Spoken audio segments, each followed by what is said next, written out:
Ray Optics Part 5. In this video we are going to learn about lens and prism. All the formula that is essential for need and all I'll cover in it. So first of all, this is convex lens,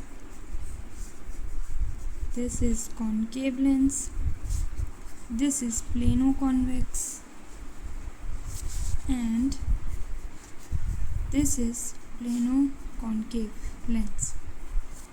ये plano नाम जो दिया जाता है वो किसका focal length बड़ा है उसको देख के, और ये जो प्लेन सरफेस है इसका फोकल लेंथ इनफाइनाइट होता है, इसलिए पहले प्लेनो बोला जाता है, फिर कॉन्वेक्स या कॉन्केव देखना है। सबसे पहले हम इसका फोकल लेंथ निकालने का फॉर्मूला देख लेते हैं। जैसे ये कॉन्वेक्स लेंस है, इसका रेडियस R1 है, इसका रेडियस R2 है, तो फोकल लेंथ इसके निकालने के लिए लिखा जाता है 1/f is equal to mu of lens with respect to mirror -1 फिर इंटू 1/R1 माइनस 1/R2। सब चीज़ को मैं विथ साइन करेक्ट तरीके से रखना होगा। इसको और अच्छे से लिखा जा सकता है 1/f is equal to mu of lens divided by mu of mirror -1 1/R1 minus 1/R2।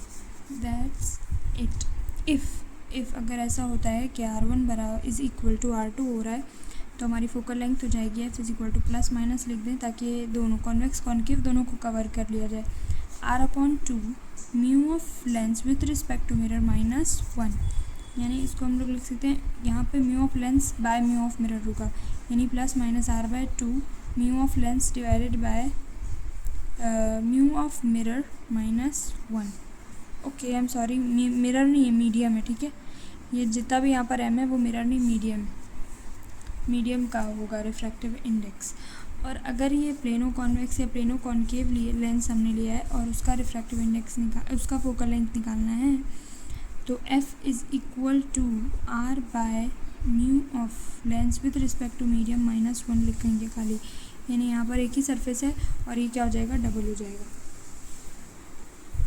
Normally जो कन्फ्यूजन आता है याद रखना कि mu of lens with respect to medium ऊपर है यहाँ पे, लेकिन 1/f से स्टार्ट किया। 1/f is equal to mu of lens with respect to mirror -1 1/R1 minus 1/R2, और यहाँ पर डायरेक्ट f निकाल लिया है तो r divided by mu of lens with respect to mirror -1 लिखा है ना। ये कन्फ्यूजन होता है, यहाँ ऊपर r आएगा, ठीक है। अब हम लोग सारे फार्मूलाज को डायरेक्ट लिख लेते हैं। बाय कॉन्वेक्स और बाय कॉन्केव लेंस के बारे में एक नॉर्मल बात बता दें कि यहाँ रे अगर फॉल करेगी तो ये जो होता है बाय कॉन्वेक्स कन्वर्जिंग लेंस है और बाय कॉन्केव डाइवर्जिंग लेंस है, रे को डाइवर्स कर देता है।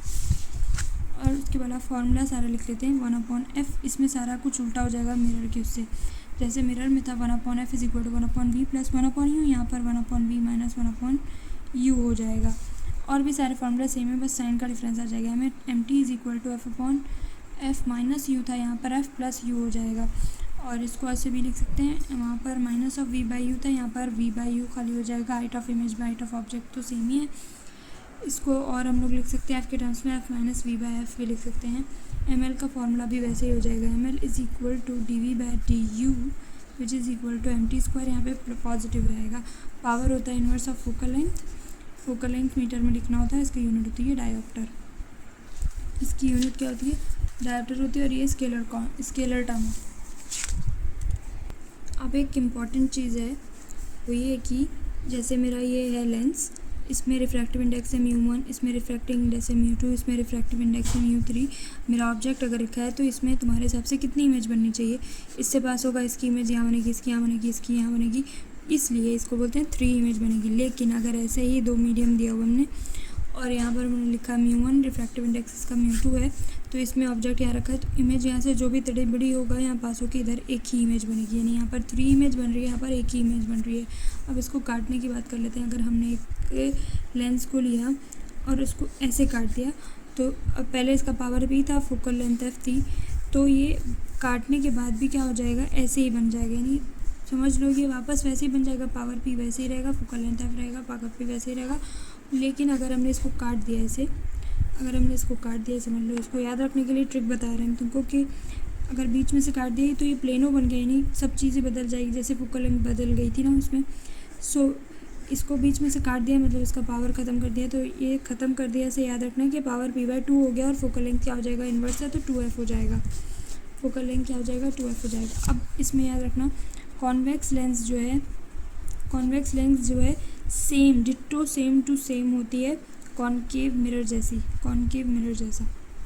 यानी ऑब्जेक्ट अगर इनफाइनाइट है तो फोकस पे इमेज बनेगी, अगर ऑब्जेक्ट सेंटर ऑफ कर्वेचर यानी 2f या f के बियॉन्ड है और इनफाइनाइट के बीच में है तो उसकी इमेज इन्वर्टेड और किधर बन रही थी f और 2f और f के बीच में बन रही थी, छोटी बन रही थी, डिमिनिश बन रही थी, वो सारा सेम केस है।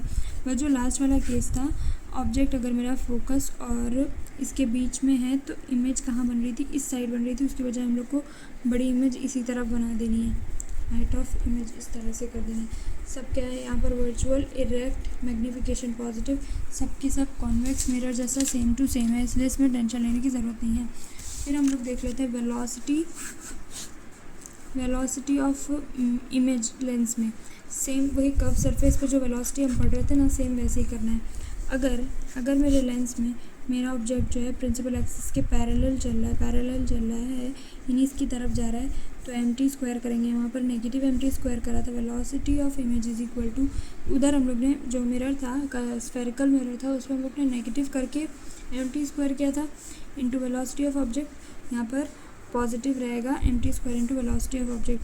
और अगर हमारा जो ऑब्जेक्ट है वो इस तरह जा रहा है तो वेलोसिटी ऑफ इमेज होगी mt वैसे ही लिखेंगे और वेलोसिटी ऑफ ऑब्जेक्ट उसमें भी साइन नहीं चेंज करा था स्फेरिकल मिरर में और यहाँ पे नहीं करेंगे, mt into velocity of object direct करके वेक्टर फॉर्म के साथ से सॉल्व कर लेंगे। अब हम लोग पावर को पूरा कंप्लीट कर लेते हैं। पावर ऑफ लेंस भी हमने नॉर्मल चीज़ें बता दी हैं। Power is inversely proportional to focal length यानी 1/f होता है, इसमें मीटर में लिखा जाता है, इसकी यूनिट होती है डायोप्टर होती है और ये होता है स्केलर टर्म में, ठीक है।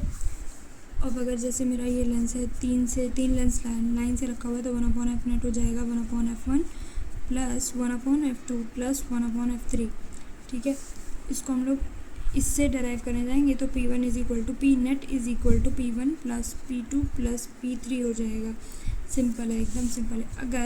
अगर एक और केस ये है कि अगर मेरा लेंस है कुछ डिस्टेंस d पर रखा हुआ है तो फोकल लेंथ और पावर नेट बताना हो तो 1/f net is equal to 1/f1 plus 1/f2, ये दोनों का फोकल लेंथ f1 f2 दिया हुआ होगा, इट इज इक्वल माइनस, यहाँ पर माइनस करेंगे डिस्टेंस दोनों के बीच का इंटू 1/f1 1/f2 हो जाएगा। p इसको हम डिराइव कर सकते हैं P1 plus P2 minus d into P1 P2 हो जाएगा। दैट्स इट, ये हो गया। अब एक लास्ट चीज़ है जो हर बार हम भूल जा रहे हैं, that is silvering of the lens. जैसे ये मेरा लेंस है, हमने इसको यहाँ से सिल्वर कर दिया तो ये कॉनकेव मिरर जैसा इस तरफ से बन गया। इसकी फोकल लेंथ निकालनी होती है 1/f net is equal to 1/f focal length of mirror. यहाँ पर मिरर यानी ये मिरर जैसा बन गया ना, जहाँ पे हमने स्फेरिकल बनाया तो उसकी लेंथ फोकल लेंथ लिखना है साथ में -2 divided by focal length of lens. Lens कैसे बनता है, दो कॉनकेव मिरर से बनता है, इस तरह से याद रखना कि 2 bye focal length of lens. इसको सॉल्व करने की ट्रिक ये है कि तुम साइन का टेंशन लिए बिना 1/f net is equal to 1/f1 plus 2 focal length of lens कर लो और जो नेट आंसर तुम्हारा एफ नेट आएगा उसमें आंसर में जो मिरर है, जैसे कॉनकेव मिरर है उसकी फोकल लेंथ क्या होती है, नेगेटिव होती है तो यहाँ नेगेटिव कर देना, कॉन्वेक्स की फोकल लेंथ पॉजिटिव होती है तो वहाँ पॉजिटिव कर देना। अब एक और टर्म है लेंस में जो लास्ट टॉपिक है लेंस के लिए, डिस्प्लेसमेंट मेथड ऑफ लेंस यानी एक्सपेरिमेंटल वे फाइंड करने के लिए, किसको, फोकल लेंथ को फाइंड करने के लिए एक्सपेरिमेंटल वे जो होता है। जैसे यहाँ पर एक लेंस लिया जाता है, यहाँ एक स्क्रीन बनाया जाता है, ये मेरा u ऑफ डिस्टेंस पे एक ऑब्जेक्ट रखा हुआ है, स्क्रीन पर मेरी इमेज बनेगी और जैसे डिस्टेंस और इमेज के बीच का डिस्टेंस d लिख दिया, v प्लस u हो जाएगा। इसको ऐसे x से डिस्प्लेस किया जाता है और फिर इस तरह से फोकल लेंथ निकाली जाती है। इसका फॉर्मूला याद रखना directly d² minus x²/4d, that's it. इसमें मैग्नीफिकेशन होता है मैग्नीफिकेशन के लिखा जाता है m1 इंटू m2 बराबर 1 और हाइट ऑफ इमेज हो जाएगी root of height of object of 1 into height of object of 2, that's it. अब ये टॉपिक कंप्लीट हो गया है। Now we are going to complete prism. Combination of two plane refracting surface को बोला जाता है प्रिज्म। हमने दो प्लेन रिफ्रैक्टिंग सरफेस बना लिए प्रिज्म बनाने के लिए। मेरी एक रे ऐसे आई, ये हो गया नॉर्मल, इससे इस रे को बोला जाता है इंसिडेंट रे। और क्योंकि यहाँ रिफ्रैक्टिव इंडेक्स म्यू है, ये डेंसर है, ये रेयर है, तो बेंड हो जाएगी टुवर्ड्स नॉर्मल। यहाँ पे बेंड हुई, ये इसका नॉर्मल है, ठीक है, टुवर्ड्स नॉर्मल। ये रे को ऐसे जाना चाहिए था, लेकिन ये इस तरह बेंड होकर इधर आ गई। यहाँ से निकलने के लिए यहाँ ये रेयर से बेंड, क्योंकि रेयर मीडियम में गया है, तो रे जो है बेंड हो जाएगी मेरी अवे फ्रॉम नॉर्मल। ये हो गया एंगल ऑफ इमर्जेंस, ये हो गया इंसिडेंस। ये जो अंदर रे बन रही, इसको रिफ्रैक्टिंग एंगल 1, रिफ्रैक्टिंग एंगल 2 बोला जाता है। दो एंगल से इंसिडेंट होकर निकलने वाले के बीच के एंगल को एंगल ऑफ प्रिज्म बोलते हैं। ना आप सारे फॉर्मूलाज को बना लेते हैं। R1 + R2 = A होता है, ठीक है। और एंगल ऑफ डेविएशन निकालना है, तो I + E - R1 + R2, इसको और कैसे लिख सकते हैं, I + E - A। और एंगल ऑफ डेविएशन अगर मिनिमम बताना है तो I और E बराबर होगा, तो एंगल ऑफ डेविएशन मेरा कितना होगा, मिनिमम होगा। Angle of deviation I = 2I - A के बराबर हो जाएगा। थिन प्रिज्म हो अगर मेरा, जैसे एंगल ये A हो 10 डिग्री से कम हो, तो थिन प्रिज्म में एंगल ऑफ डेविएशन मिनिमम होता है A × μ - 1। डायरेक्टली ऐसे ही लिख दिया जाता है, A × μ - 1। अब अगर हमें रिफ्रैक्टिव म्यू निकालने के लिए बोला जा रहा है इसके अंदर, तो sine del minimum plus A/2 divided by sine A/2 से हम लोग निकाल सकते हैं इसको। और एक ग्राफ याद रखना सबसे पहले, angle of deviation versus angle of incidence के बीच का। ये कुछ इस तरह से शिफ्टेड ग्राफ बनता है, जहाँ पे मिनिमम आ रहा है उस एंगल पे I = E होता है, यानी मिनिमम एंगल ऑफ डेविएशन हो जाएगा। एक नॉर्मल चीज़ ये आता है ना, sin θ = 2 sin θ/2 cos θ/2। ये हर बार हम भूल जाते हैं, इसलिए हमने इसको यहीं पर ऐड ऑन कर लिया है। अब प्रिज्म में हम लोग वाइट लाइट को डालेंगे। ये मेरा प्रिज्म में हमने वाइट लाइट को डाल दिया। तो एक बात ये याद रखना तुम कि रेड का डेविएशन मिनिमम होता है, वायलेट का डेविएशन मैक्सिमम होता है। तो इस तरह से बना लें हम लोग। यहाँ पे लिख लो विबक्योर, VIBGYOR। येलो वाली लाइट जो होती है मीन होती है, ये मिनिमम डेविएट हुई है, और ये मैक्सिमम डेविएट